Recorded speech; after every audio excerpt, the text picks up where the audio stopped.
Hello dear student, यदि आप भी चाहते हैं कि हर सब्जेक्ट में 100 में 100 स्कोर हो जाए तो आपको ये वीडियो देखना बहुत ज़्यादा ज़रूरी है। यदि आप एक अच्छा स्कोर करना चाहते हो तो मात्र आप इस वीडियो को 5 मिनट देख लीजिए, क्योंकि आप रील्स तो बहुत देखते हैं, लेकिन यदि आप अपनी लाइफ में आगे बढ़ना चाहते हैं तो आप इस वीडियो केवल 5 मिनट दीजिए। मैं आपको ऐसे टिप्स बता दूँगा जिनको आप फॉलो करके हर सब्जेक्ट में 100 स्कोर कर लेंगे बिना किसी समस्या के।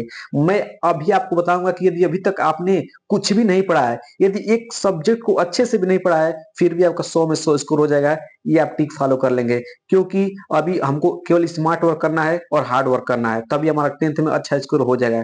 क्योंकि कुछ बच्चे ऐसे हैं जो शुरू से पढ़ते आ रहे हैं और आपको अभी से पढ़ना है। तो कैसे पढ़ना है ताकि हम लोग अच्छा स्कोर कर ले बोर्ड एग्जाम में, तो टेंशन नहीं लेना है। आज की इस वीडियो में सब चर्चा करूंगा कि आपको 10th में नवंबर से 100 में स्कोर कैसे करना है। एकदम आसान है, बस आपको कुछ ही घंटे डेली पढ़ना है, आपका 100 में 100 स्कोर हो जाएगा। क्योंकि कुछ बच्चे ऐसे होते हैं जो अंत में पढ़ के अच्छा स्कोर कर लेते हैं, बहुत अच्छा स्कोर कर लेते हैं। तो चलिए मैं आपको वीडियो में बताता हूँ कि सबसे पहले आपको क्या करना है। सबसे पहले आपको करना है कि हर एक सब्जेक्ट को एनसीईआरटी का बुक उठाइए, किसी भी सब्जेक्ट का। आपको बस एनसीईआरटी ही पढ़ना है, बाकी कुछ नहीं पढ़ना है, क्योंकि 90% जो सवाल आते हैं एनसीईआरटी से ही आते हैं। तो अब आपको क्या करना है, जैसे मैथ में आप चाहते हैं कि 100 में 100 स्कोर करें, तो मैं सब्जेक्ट पहला बताता हूँ कि मैथ में आप 100 में 100 स्कोर कैसे करेंगे। सबसे पहले मैथ की किताब उठाइए और हर एक चैप्टर का केवल मोस्ट इंपोर्टेंट क्वेश्चन करिए। जो मोस्ट इंपोर्टेंट क्वेश्चन है, जो मोस्ट इंपोर्टेंट एग्जांपल है, उनको करिए चैप्टर वाइज। लगभग हर चैप्टर को 5 से 6 इंपोर्टेंट क्वेश्चन होते हैं, उनको आप बस कर लीजिए। तो मैथ में क्या करना है, केवल मोस्ट इंपोर्टेंट क्वेश्चन को करना है हर चैप्टर में। मान लीजिए आपका टोटल 14 चैप्टर है, तो हर अगर एक दिन में आप एक चैप्टर की तैयारी करते हैं तो आपका 14 दिन में पूरा मैथ का बुक खत्म हो जाएगा और उससे बाहर नहीं जाएगा, क्योंकि एनसीईआरटी से एक भी प्रश्न बाहर नहीं जाएगा। विश्वास रखे बाबू। तो ये तो हो गया। देखिए, आप डेली मैथ को 1.5 घंटा दीजिए। आज से ही आप बोर्ड एग्जाम 2026 के लिए मैथ को 1.5 घंटा दीजिए। ठीक है। यदि आप 1.5 घंटा मैथ को डेली दे रहे हैं तो आपका 1 महीना में पूरा मैथ एकदम अच्छा हो जाएगा, एकदम अच्छा हो जाएगा 100% बाबू। यदि आपने 1.5 घंटा कंसिस्टेंसी से यदि आप क्या करने लगे, मैथ को 1.5 घंटा देने लगे, तो आपका यहाँ से मैथ में एक अच्छा स्कोर हो जाएगा। ठीक है। अब हम लोग चलते हैं साइंस की तरफ। साइंस में क्या करना है, ध्यान समझिएगा। साइंस में आपको चैप्टर वाइज जितने मोस्ट इंपोर्टेंट परिभाषा हो सकते हैं, परिभाषा समझिए। चैप्टर वाइज न्यूमेरिकल है तो न्यूमेरिकल कीजिए। चैप्टर वाइज जो भी छोटे छोटे पॉइंट है उनको याद करिए, ताकि वहां से 1 नंबर भी बनेंगे सवाल, और कितने नंबर बनेंगे, 2 नंबर के, 4 नंबर के, जो भी बनेंगे वो बनेंगे ही बनेंगे। तो आपको क्या करना है, आप साइंस को समझना ही, रटना नहीं है। अब वो समझने वाला दिन गया। केवल आपको मोस्ट इंपोर्टेंट क्वेश्चन कर लेना है चैप्टर वाइज। हर एक प्रश्न को याद करते चलना है, समझने का समय नहीं है।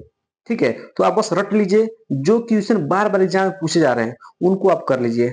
तो साइंस में क्या करना है, चैप्टर वाइज जो भी परिभाषा है उनको समझिए, चैप्टर वाइज जो भी पॉइंट है उनको समझिए। ठीक है। और उनको कॉपी पे लिखिए और बार बार याद कीजिए उसको। सुबह उठकर 10 से 20 मिनट आप क्या कीजिए, डेली याद कीजिए। यदि आप याद करेंगे तो याद करके ही लिखा जाएगा, रटा नहीं जाएगा। कितना रटोगे, कितना रटोगे बताओ।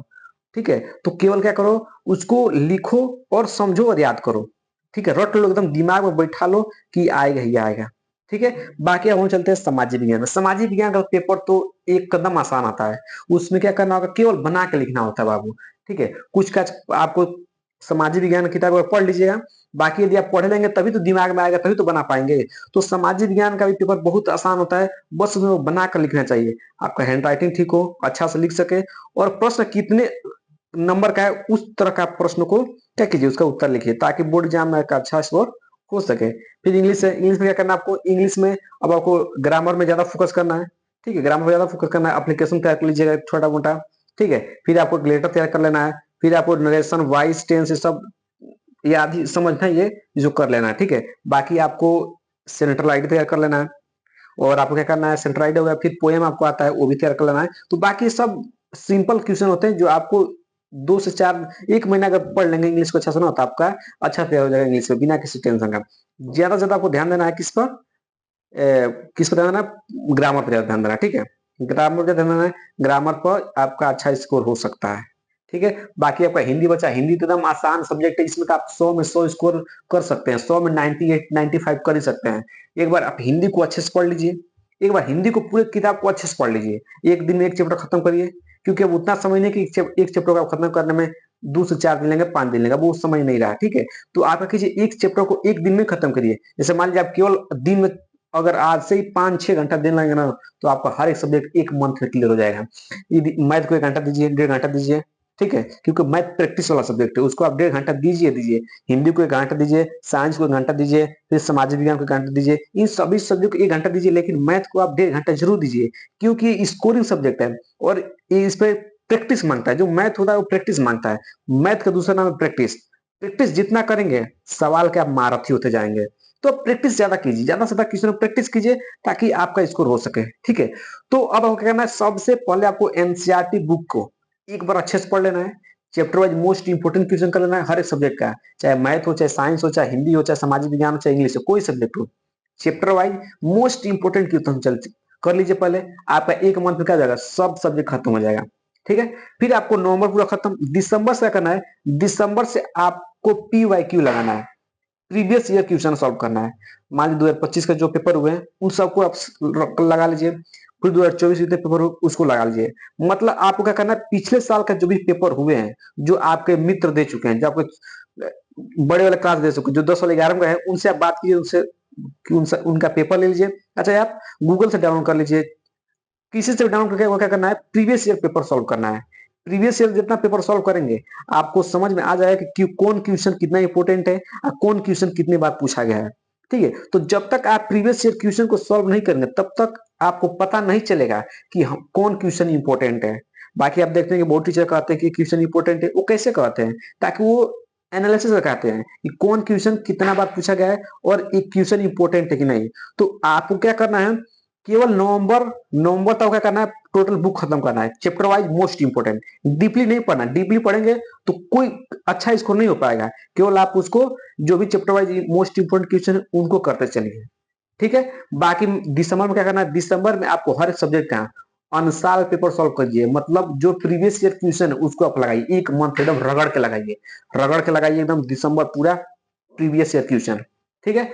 अब हम चलते हैं जनवरी मंथ।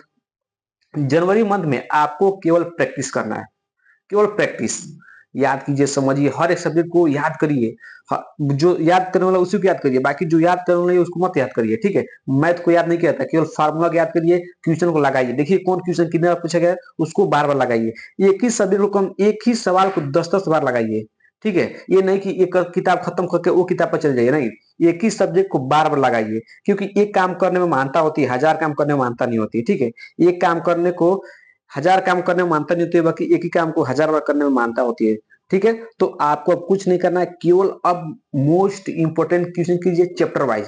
ठीक है? उसके बाद पीवाईक्यू लगाना है। फिर आपको क्या करना है, जनवरी से आपको क्या करना है, केवल हर सब्जेक्ट को अच्छा टाइम देना है, और हर एक सब्जेक्ट को, जो भी सब्जेक्ट है उसको याद करिए, समझिए और फुल फुल कोशिश कीजिए। ठीक है? डेली 5 से 6 घंटा आपको पढ़ना ही पढ़ना पड़ेगा। ठीक है? बाकी अगर आप उससे ज्यादा पढ़ सकते हैं तो और अच्छी बात है। ठीक है? तो बाकी मैंने जो बताना था बता दिया। बाकी आपको और कुछ रिलेटेड इससे वीडियो चाहिए तो आप कमेंट बॉक्स में कमेंट जरूर कर दीजिएगा। बाकी वीडियो चाहिए तो वीडियो को लाइक और चैनल सब्सक्राइब कर जरूर कीजिएगा। और मैं बता दूं कि मैं 2026 बोर्ड एग्जाम के लिए सभी सब्जेक्ट का पीवाईक्यू क्वेश्चन सॉल्व करवा रहा हूँ, तो आप इस चैनल को सब्सक्राइब जरूर कर लीजिएगा।